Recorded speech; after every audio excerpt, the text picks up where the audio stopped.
Welcome to Season 8 of the Charity Matters podcast. I'm Heidi Johnson, nonprofit founder, lifelong helper, and your host. I've been interviewing modern-day heroes for over a decade with my blog, and I'm so excited to share these inspiring conversations with our podcast.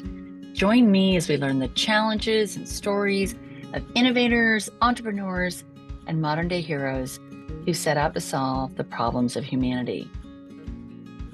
Did you know that 50% of teenagers have felt anxious or depressed at least once in the past year? Today's guest, Elliot Kallen, is no stranger to this fact. He is the founder of A Brighter Day, and I'm so excited to share his incredible journey and our conversation about what he is doing to make an incredible difference in our world.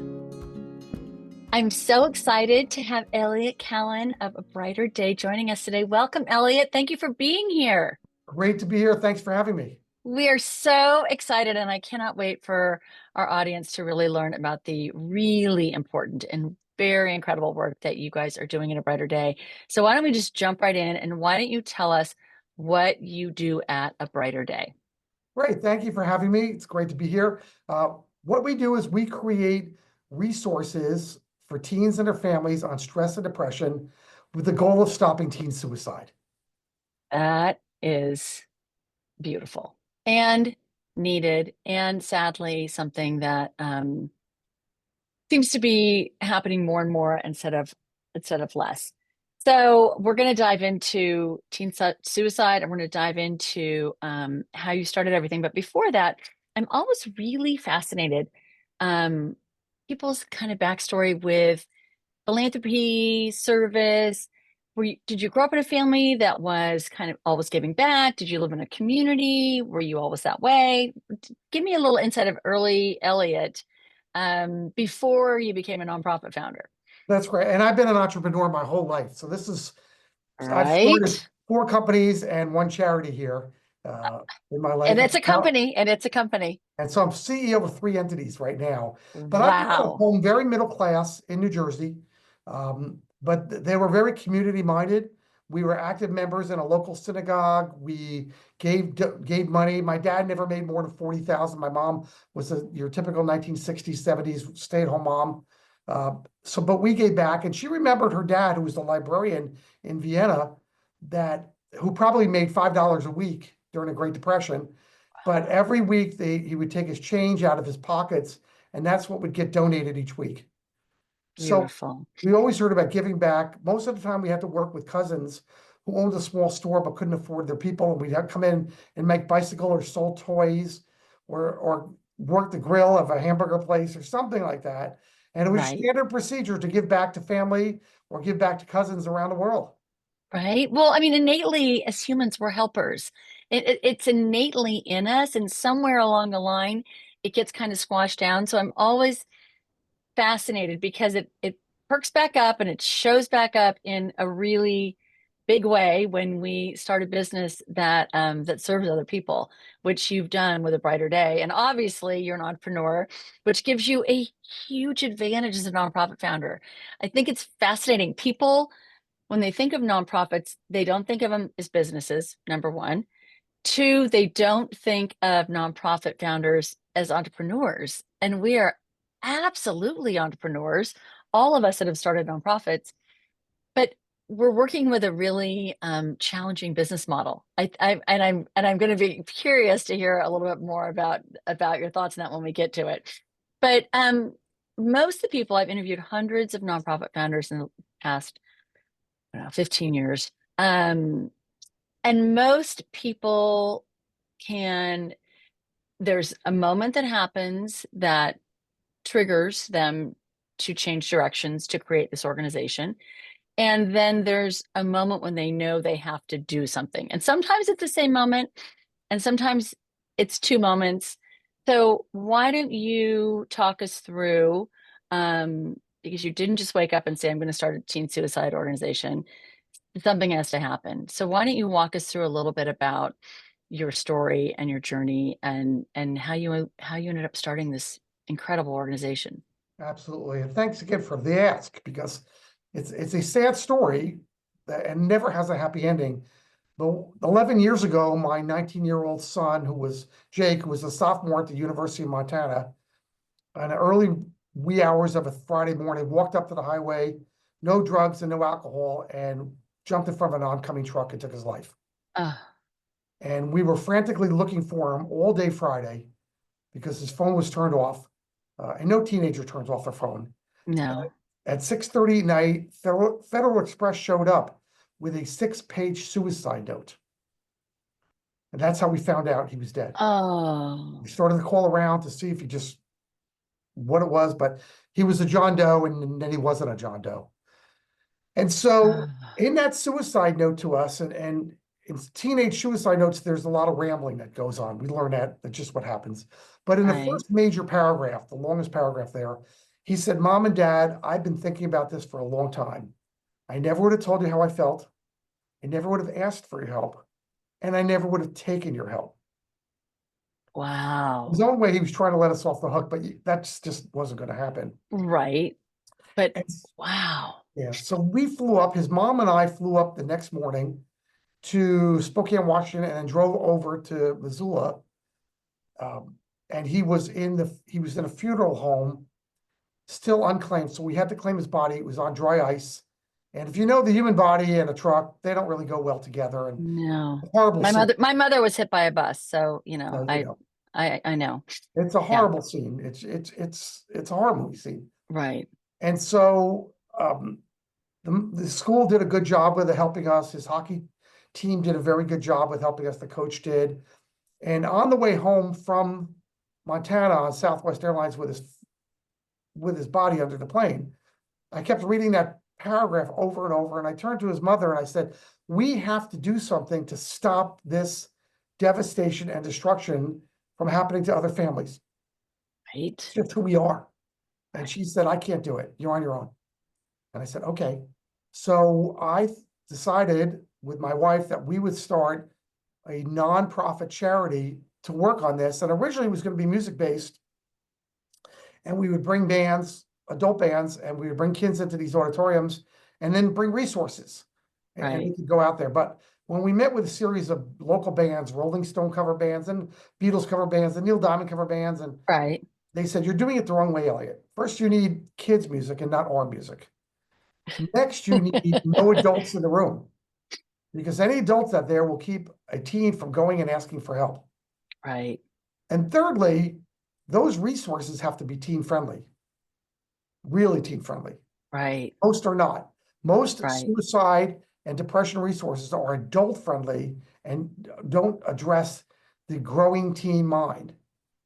I think that's really interesting. I run a youth leadership organization is my day job. I run a nonprofit and we have a peer-to-peer model. So our college students teach our high school students leadership and our high school students teach our middle school students leadership.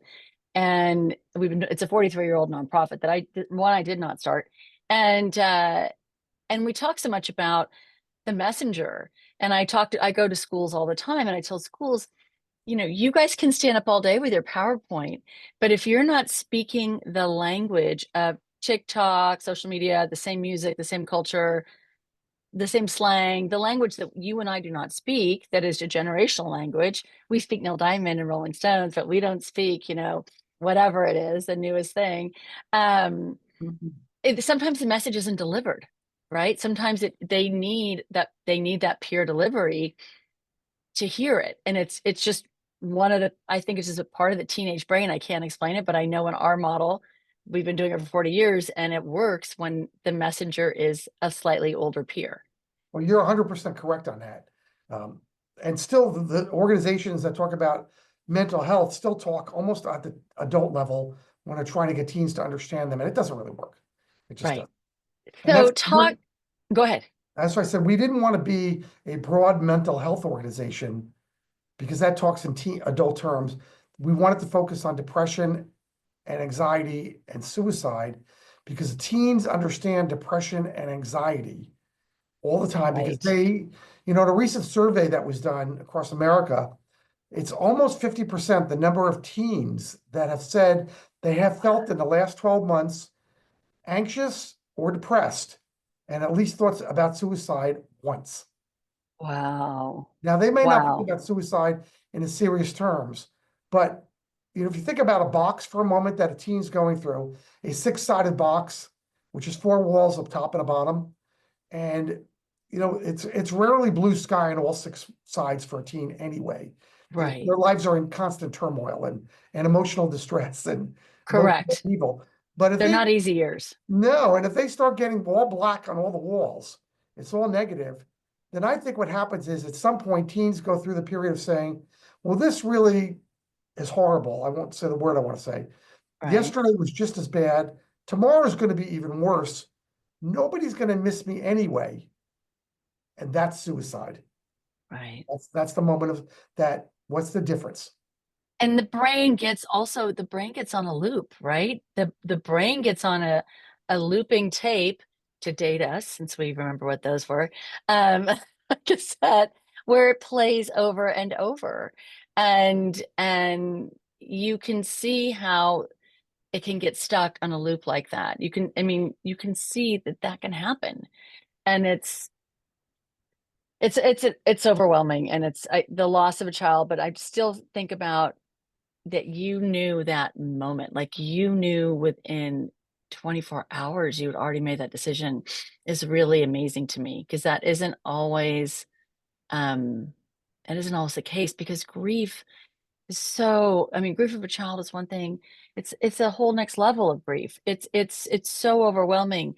And so being an entrepreneur is overwhelming. Starting a business is overwhelming. Losing a child is the most overwhelming thing that can happen to a human being on this planet.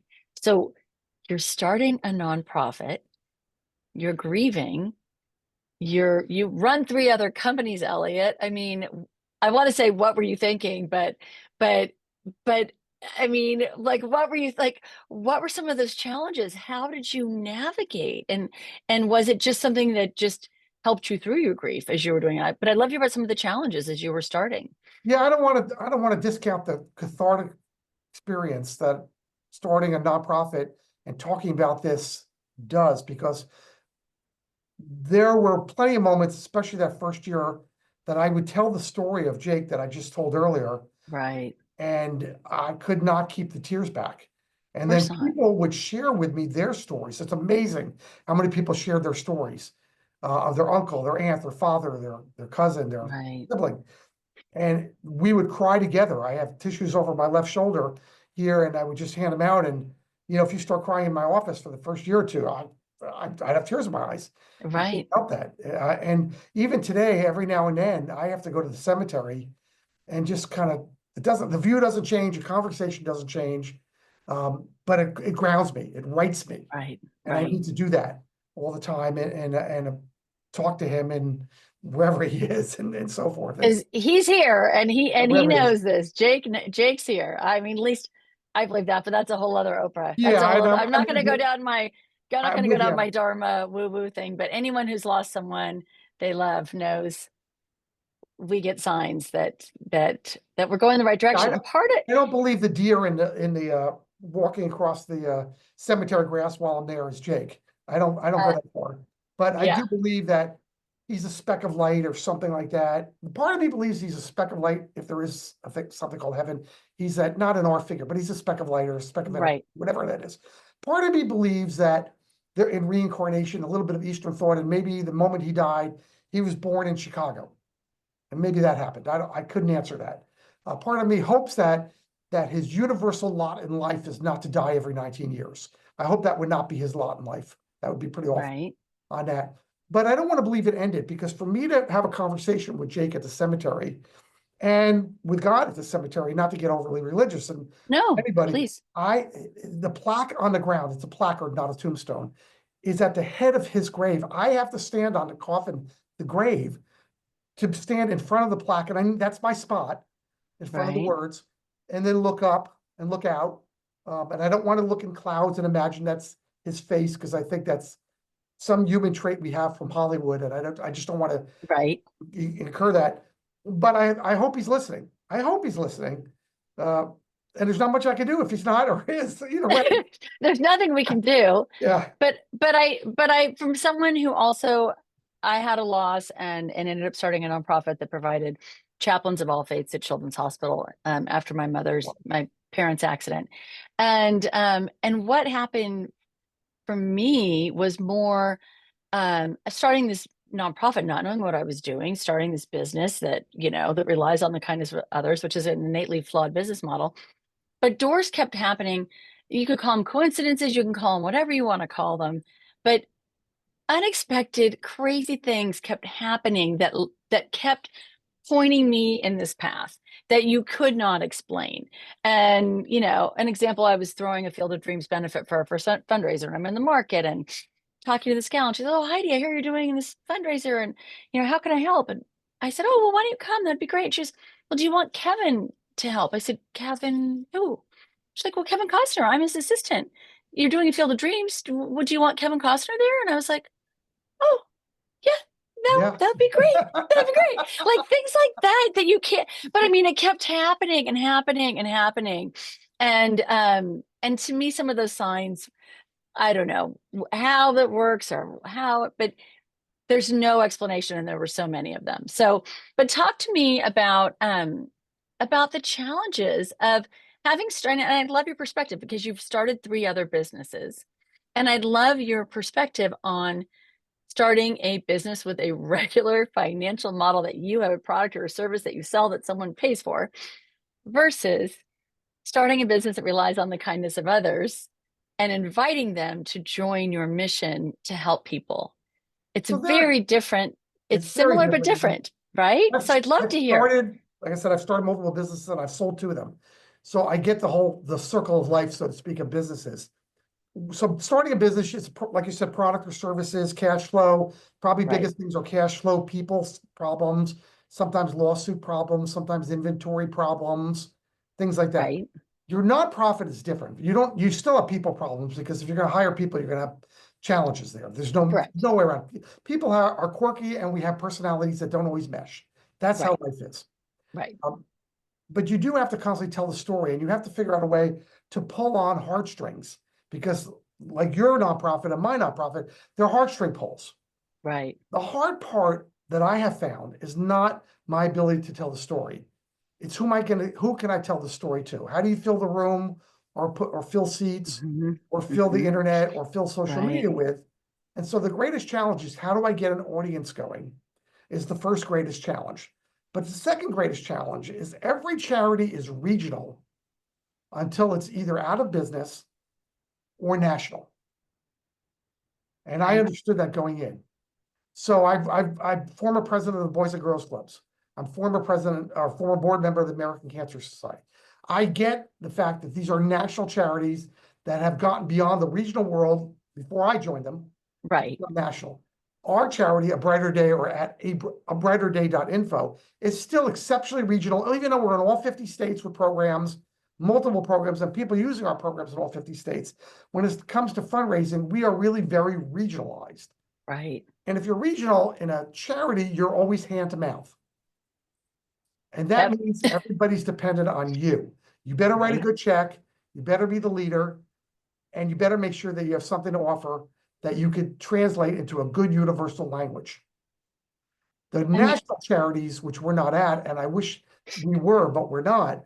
Now you've got an army of people in different states that are telling your story, hopefully as emotionally as you, but they have their own story to tell, which may be just as good. right. Well, there's 1.6 million of us nonprofits in the United States. So there's a little bit of competition. And because it starts with community. Part of our job is in rather than building a clientele, we're building a community. It's the same thing, a different name, but in the philanthropic space, we're building a community. And where that's going to start is the people who love Jake, the people who love you, the people who have a story that you run into that, and our job is to light that fire, right? If we're not selling a product per se, we're sharing a passion and we're igniting it and we're hoping it catches fire and that the person who loved Jake, who loved you, is lighting, the flame on somebody else, and so on and so forth.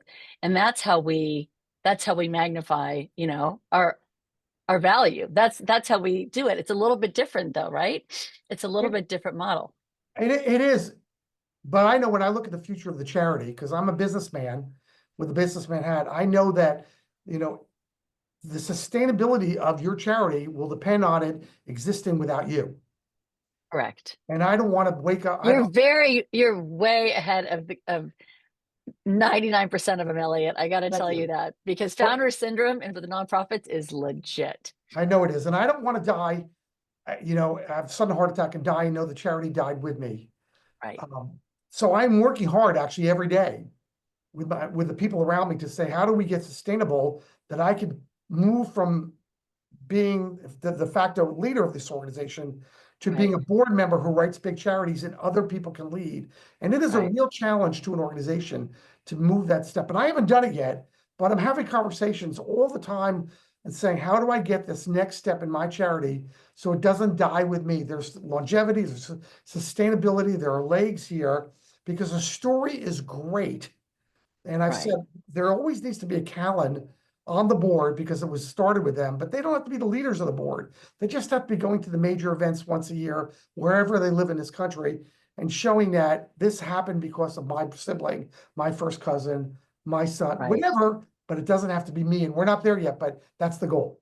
Yeah. Well, like I said, you're light years ahead. Light years ahead. You could do a master class for some of the people I've interviewed, and they're all fantastic because no one, you know, 95% of the people I've interviewed, and these are my statistics, not national statistics, have had a tragedy or a loss, and they are determined it's not going to happen to the next guy. If they do one thing, if they save one family, if they help one person, and we started spiritual care, we just wanted to help one family, but we become our own best and worst enemies, right? Because we start setting the goals. This year we served so many, this year we did so many hours, this year, and then we start magnifying like any business, we start moving our needle and that's how we serve more people. So talk to me about when life is hard and you have three other companies, or you're running, well, you've sold a couple, but you still have life, you're grieving, you've business. What fueled you to keep doing this when you're starting this out and you're dealing with grief and life at a lot of different places? You still have people on payroll, you still have obligations to make, and yet you're still fueled to do this. So what fuels you to keep going? You know, it's a great question, Heidi, and you're asking about my psyche here. I Um, am. yeah, I am. You you got to probably get, need to spend I'm getting about in there, Elliot. I'm getting in there. $150 an hour for the next 40 hours to get an answer here. So I have been very blessed in my life. I consider myself very lucky in spite of losing my son to suicide. I still consider myself exceptionally fortunate. I grew up in a very small home, like I said, middle class, and I never felt unloved. So I was very loved by parents. My father was a World War II greatest generation person. My mother Oh, was an Auschwitz survivor. wow. And so they saw tragedy, they saw death around them on a regular basis. And my father's thing was, I call that the schizophrenic voices in my ears talking on my shoulder, not devil and angel, so to speak, but two Right. voices talking at me because they're long gone. Is my father's voice or is, you can never make up for hard work. And he imparted that, good and bad, on his three children who became workaholics. That's the Right. so. And then my mother's voice was or is, you could do better today than you did yesterday, and you could do better tomorrow than you did today. Oh, wow. And so that's going to There's be, a there's a there's a driver. lot there. There's a lot there. My parents created drivers, whether they liked it or not. And so when I came to work every day, and I still come to work this day, I still got all my enthusiasm and ebullience, and I'm excited to be here. I want to do better today than yesterday. So it's whether it's my for-profit entities that I can say, how can we grow? How can we do better? How can we learn from our mistakes? Because you're not Right. mistake-free just because you're a driver. You're just supposed to Correct. grow from them. Right. Yeah, because entrepreneurs never make mistakes. They just have a painful learning lessons. That is very well put. Yeah. And so you want to grow from that. You want to do better. Sometimes they're more painful than others. And for the nonprofit, how do I serve more people in a smarter way without Right. burning through cash? Because in all your businesses, including nonprofit, there is a burn rate of money that you're Yep. going through. And if you don't understand that, then you wake up on Thursday and you can't meet payroll. Yep. And that's the reality of everything here. We just live in that world. And, Yep. and so we're It not is. socialists, we're capitalists, even in nonprofits.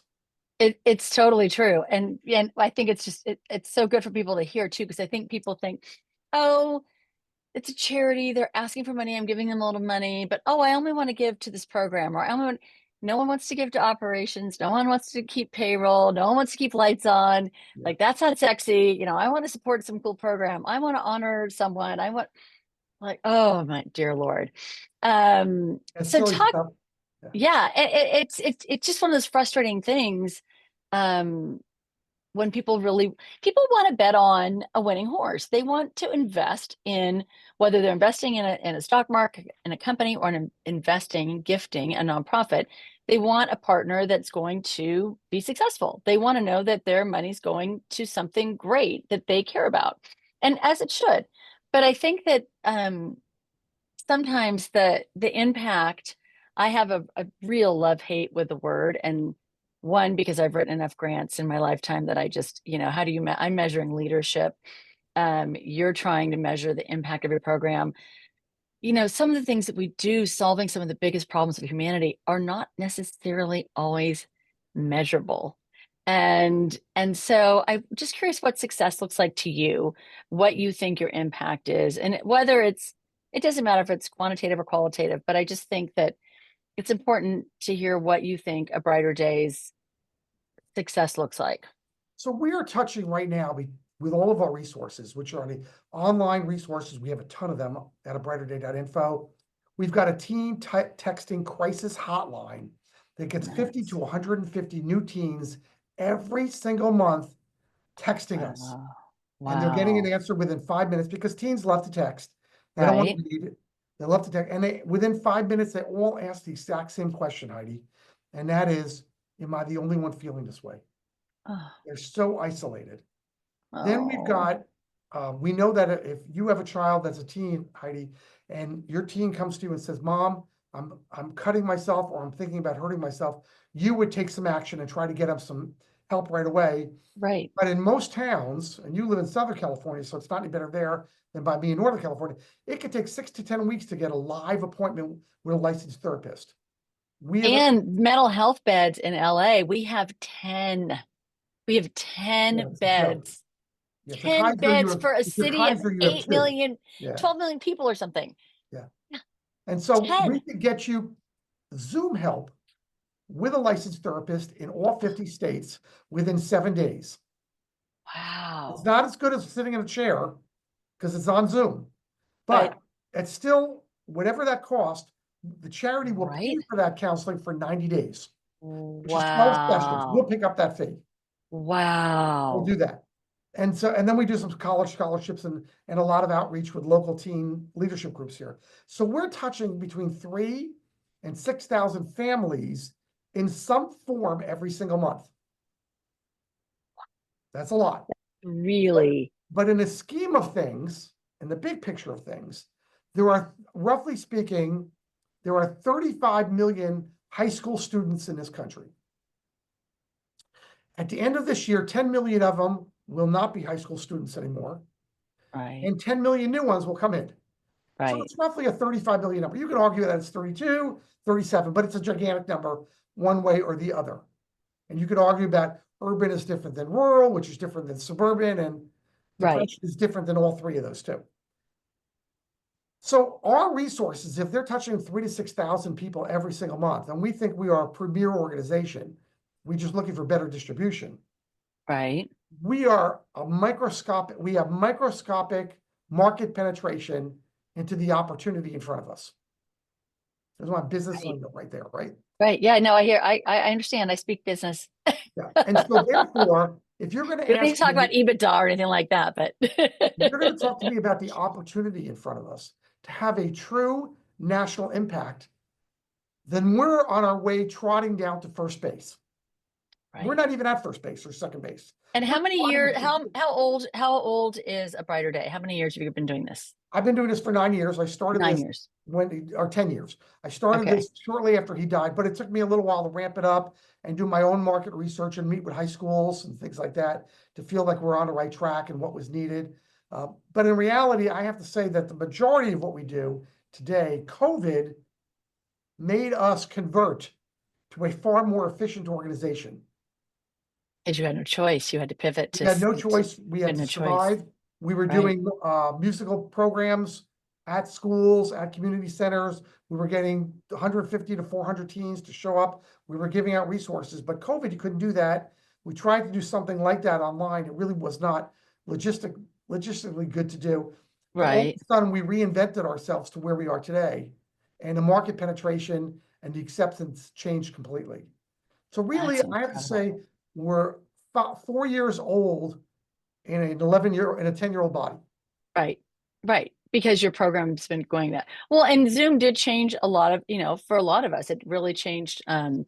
We did a lot of our program, online, and now a lot of our program can be acceptable online, and that would have never been the case without COVID. So love it or hate it, there was some good things that came out of it in kind of a crazy And that's different way. part of COVID is Zoom. That, yeah, I mean, here we are, right? Absolutely. So talk to me, if you could have any dream, any dream at all, because you can't be a leader without a dream or vision. You can't be an entrepreneur without a dream or vision. And you can't be a CEO that doesn't keep moving the needle on your organization. So what's the big dream for a brighter day? Impact, one word. We want to make a major difference on people. And the only way we could do that is to be impactful. We want our message to get out. You know, if this is how I look at it, people say, where are you in 20 years? And I said, well, I hope I'm alive and not running the charity. That would be failure if I'm running the charity. But I hope at my funeral that whoever gets up and speaks, you know, says there's a person that had a major impact on everyone he touched.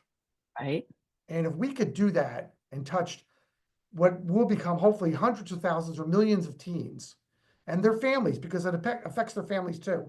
Let's not right, kid each other. It always affects right. their families. If we could do that, then we've succeeded. I agree with that. And I do think it's one of those horrible things and good things, I guess, that comes out of loss. We suffer these tragedies, and yours and I similar but different. You realize how precious life is. You realize how short of time you have, and you start looking at your life in a different way. And it's not that no one who starts a nonprofit or does philanthropy does it for any reason other than to help other people. There's no other reason that you do this. You get called to this work. You don't go looking for it. It comes looking for you. But when you reverse engineer your life, and not that anyone cares what people say at their funeral, but when you think about, if you could have someone say something at your funeral, you would want them to say that you were a good person. You'd want them to say how you loved people and cared for them and helped them. You would want them to talk about what you did. And as we all go through our checklist every day of, this, that, and whatever, is that really working toward the goal? Is that really doing the change that we really want to see and be? And I think you're exactly right. I mean, those are the things we should be thinking about. And I'm not saying necessarily think about our funeral, but what's the mark you want to leave on this world? And Well, the and nice God, part, Heidi, of what you're doing, you're walking the walk, talking the talk, or as we say in New York, talking the talk. Um, I do but walk the walk. yeah, And you some do. days, I do every day. right, You know, not right, everybody does that. I could tell you there are people, and I wouldn't mention names or what they are because anybody knows me would know who I'm talking about. And Christmas comes around or December comes around and they have an IRA and they want to give money out and they've got 10 different organizations that they do $25 to $50 to, or church maybe gets $100, but they don't give anything of themselves to that. correct, And yes, everybody needs the lights to stay on, so the money helps. It does. I don't want to take that away. correct. We're all sadly we have overhead to pay, but we need people that can walk the walk, and that's so important. And when people will look back on what you do or what I do, you're doing it. You're doing what you said you would do. You're probably putting money up. I put thousands of dollars every year into our charity. Charity Matters is not does not make a profit, because I can't make a profit. No, I'm not choosing to make a profit. I am in a privileged position to share beautiful stories like yours. And my goal in sharing your stories is to help the helpers and to inspire others to serve. And that is my singular goal in doing this. But I pay for all I underwrite it all, right? And my husband, thank you, honey. So because my nonprofit job doesn't pay that well. but but but but to your point, when you give of yourself, you get so much more. And not that giving money is not a lovely, wonderful thing. It is. And we all need it. All the charities need it. All the nonprofits need it. So please don't, hold back. But getting involved is it changes your life. It changes everybody else's. It's the best thing you can do for yourself or somebody else. It's the most incredible gift, right? It's great. You have to get out of your own self. And you and I are in California. There's no Yes. more of a me state than a state of California. 100%. So you're asking people where the most important person on earth is themselves. And we both have plenty of friends and plenty of acquaintances where Right. they feel like they're the sun in the universe. They're Yep. the middle part of the universe, and everybody revolves around their needs and their desires and their things. And they suck all the social air out of a room all the time. Yep. We know them, and that's not the person you could surround yourself with. So if you could get out of your own body and you can get out of your own way, and you could truly touch people in the most positive of ways, boy, you've got something to talk about. Right. And I'm gonna throw in a shameless plug for my book here because I wrote a best-selling book recently. I don't have one nearby, but it's called Change for Good. And the thesis of the book is that service is the silver bullet. There is no silver bullet in life, but exactly what you just said, Elliot. It is exactly it. If you just help somebody else, everything else is better. Everything. Everything is better. Your health is better, your connections are better, your social network is better, your blood pressure is better, your endorphins are better. Like there's a helper's high. There's so many great things that happen when you help people.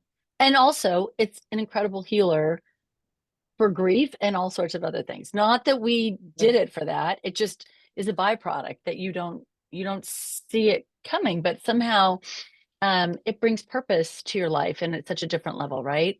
Keep I telling your mean, story. Keep telling that story everywhere you go. Like you said, the yeah, supermarket with Kevin Costner. If you keep right. telling your story, you're going to touch people, and then good things will happen. It's 100% true. It's 100% true. So you have had a pretty incredible journey, and tell me what life lessons you've learned from this. I mean, since losing Jake and starting this work, there's a lot of lessons that come with loss on its own, but let alone starting a nonprofit. So what life lessons have you learned in all That's a this? really interesting question. That's another one that you need a lot of sessions at 150 an hour for. I'm going to raise my rate, Yeah. Elliot. Um, so I think the valuable lesson, as you just said, life is incredibly short. And it's really, my mother used to say when we were young, and I certainly didn't understand it, that you guys don't understand that life is the blink of an eye. That's a Yeah, snap of a finger. It's that fast, and it is. And it if you have is. kids that you've raised and they're now grown-ups, like, well, Right. how did that happen? Right. Right? Right. Yeah. Yesterday I was changing diapers, and today I'm changing my kids' diapers. Right. Happened. So I think life is super fast. Don't take it for granted, and keep putting Right. that effort in with the right attitude, because attitude is everything at the end of the day. Keep putting that in every single day. If you do that, good things happen. And it's not just about the money, No. because we're all in a capitalistic world. There used to be this poster outside, and I thought in my 20s that made so much sense. There was this guy that's in some type of, looks like, polo outfit with his foot on the bumper of a Rolls Royce, and with his foot on there, and the poster said, "Well, money isn't everything, is it?" And his foot was on a Rolls Royce, and that was to get you to think a little bit greedier and make that kind of money. But in reality, at the end of the day, it's not that at No. all. It's No. it's the touching, it's the friendships, it's the people you put around you. It's I want to say it's love, but that's just too big of a word. But it's impact. How many people can you touch with your life? Not just touching you, but how many people can you touch? And what could you do tomorrow better with touching people than you did today? If you're Oh, doing that, you're doing great. You really are. And then if you end up with enough money along the way, so retirement is comfortable, maybe not unbelievable, but pretty comfortable. And so you're not working until 75 years old at Walmart, then you've had a pretty good ride there. right. And so you want the ride to be good too. I have to advise people, Heidi, all the time on their retirement. In my real life, because I manage money, I have two companies here, about $1 billion in assets. And they ask me, we talk about their retirement. Right. Say, look, let's plan out your retirement, because if you don't plan it out and you understand that the average retiree in this country watches between 4 and 6 hours of TV every day of the week. What? Do you want to be that person? Because if you don't plan it out, here's what happens. You got one or two shows you like during the day. You got a couple of shows at night. You got Jeopardy. You've got some streaming shows that are on because you fell in love with Netflix. And suddenly it's not hard to get to 4 hours, especially if Oh, you're binging on a weekend with your favorite new show. wow. And That's you get really sad. and that is really sad. So if we could talk about, if travel is your passion, like for me, travel, great food, great wine, I own a wine tasting room. If those are your passions, then how Right. can you in your days when you're still either working or you're just finished working, how can you put those passions into reality and truly live life in a passionate way? And if you could do Right. that, because maybe your grandchildren and that's your passion, whatever it is. But if you could do that, then you have a much fuller life than Jeopardy. Oh, Elliot, amen to that. I mean, who needs to go to church? That is like, that is right there. That is the Holy Grail, right? And I just think it is, I'm hitting sliding into 60. It's coming very quickly. You start kind of looking at, okay, I've got X amount of years, that I can climb Machu Picchu or whatever the heck it is. And you look at how you spend your time. It makes me more passionate about doing the work that I'm doing and having conversations like the one I'm having right now with you, because that is what makes me so happy is having these conversations and sharing these conversations and hoping that other people are sharing these conversations, because these are the things that matter. These are the things that matter in They life. are. It's And so important. We teach parents. We're in a world. We have so many resources on to reteach parents how to have better communication skills with their children, with their teens. yeah, I This mean, stinks out there. So I don't know how old your kids are, but when I grew up as a teen, my mom was very sick when I was in high school. My dad would come home and he'd say, "How was school?" And I'd say, "Fine." "How was your test?" "Okay." And I answered him like a caveman. right, And that's how a lot of kids answer, like they're cave women or cave girls or cave boys or cave men. And so when I would ask my kids how was school, oh, that was the test. Oh, pretty good, you right, know. And so we talk about it. We teach parents that that's not an right, acceptable answer. You right, got to learn more than that. You got to dig more. You right. got to find out how they're feeling about their favorite teacher, favorite class, worst class, favorite sport, worst sport, driving around. What are you doing? How you walking with your kids once a week to talk about things? Is the dinner table have everybody's texting during dinner and you're calling the Right, older sibling in college, or is it good old fashioned conversation like, what was the best part of your day today? Wow. right, What was the worst part? How's right, Jimmy doing or Jane doing at school? They're your best friend. Are they still your best friend? right. Yeah. Exactly. You've got to Right. We used find to out do the more. the 1 to 10, the grateful, what are you grateful for? I mean, the whole thing. You got it. I have three boys, but they're now not boys, 30, 28, and 24. But yeah, I mean, it was exactly that. But we had a lot, but I was very in their grid about what was going on. And I felt like I pretty much always knew. Um, but it's hard. And those years are hard, and they're hard for Certainly. parents because they don't know how to do it. And parents, to your point, know what they know, that their parents didn't speak to them. That's what they only know what they know. And so educating parents to educate themselves, they don't know the road. They want to have that relationship, but they don't know how to get there. And they didn't start it. They started in a pattern and they stay in the pattern. I have a 31-year-old son, Heidi. He's got two PhDs and a master's. Wow. Incredible job in Washington, D.C., high level job in Washington, D.C. When I talk to him, and he won't even take my call more than twice a week. Dad, you get twice a week out of me. That's all you're getting. And I say, how's your week going? And he answers me fine. Anything, what's going on at work? It's okay, Dad. And then I have to remind him, Cody, can you please, I've paid a lot of money for your education. Can you please not answer me monosyllabically and try to be polysyllabic with your answers? And Right. I'm teasing him, but he says, Right. it's a good week, Dad. What else do you want to know? It's not any different than last week. Isn't that, I mean, right? Oh my God, some things never change. Well, speaking of change, how has this journey changed you? Have you changed since all of this started? Do you think you've changed, or do you think you're the same? I don't know how you couldn't be more empathetic. Certainly for Right. anybody that's been close to being in the same situation, Right. even if not, you just, you get it. Right. So I think that's a big part of it. You speak with more passion. And I've always been a passionate person. You can see there's a lot of passion in me. I can see it. Your parents did a good job on the passion But department. I speak with, so I have a lot of passion in me. I don't really feel like I need to prove a point. One thing, we live in such a divided political world today. I don't do any posting about that. I don't feel like I have to prove a point to somebody. Right. Me neither. I don't have to prove that you're wrong and I'm right, or explain to Right. you why you're wrong and I'm right. And Right. I have less tolerance for people that do that, but I get it and I remind them, like, can we not talk about that? Because I don't really care how you feel. I just want to know who you are. Right. And Right. so I'm better at that than maybe I would have been before all this happened. Yeah, I think that that's a really important point. And I also think in our role as connectors and community builders, we're bridge builders. We are. And I think when we get into this weird political situation that we're in, with such black and white in our country, and if bell curves are real, I always say, how are we at the edge of both edges of the bell curve playing tug of war? We really should all be in the middle together. It doesn't make any sense, right? Should be, but that's life. No, But I always tell a joke. I have friends on both sides of the political spectrum. I same, know we're off on this, but if I take my left-wing conspiracist friends and put in the same room as my right-wing conspiracist friends, right? they sound identical. There you go. Like I said, They they're would all in the hate me middle. saying that, by the way. They would absolutely hate me saying Yes, they probably both would for sure. So tell us where we can support you, follow you, donate, share information for someone that we think is, might need help, a family, a child.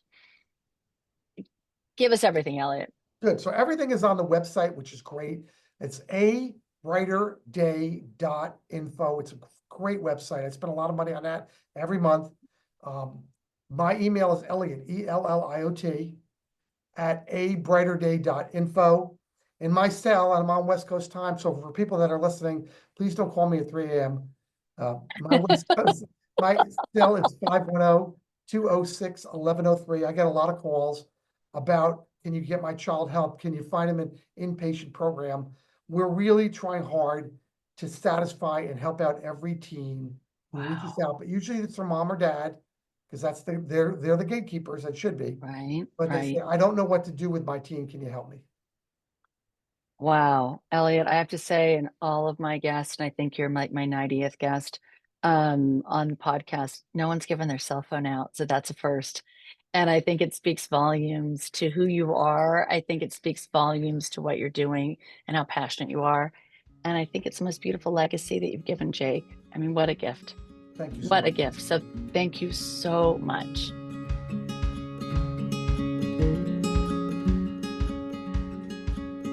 Thank you for listening to this week's episode of the Charity Matters podcast.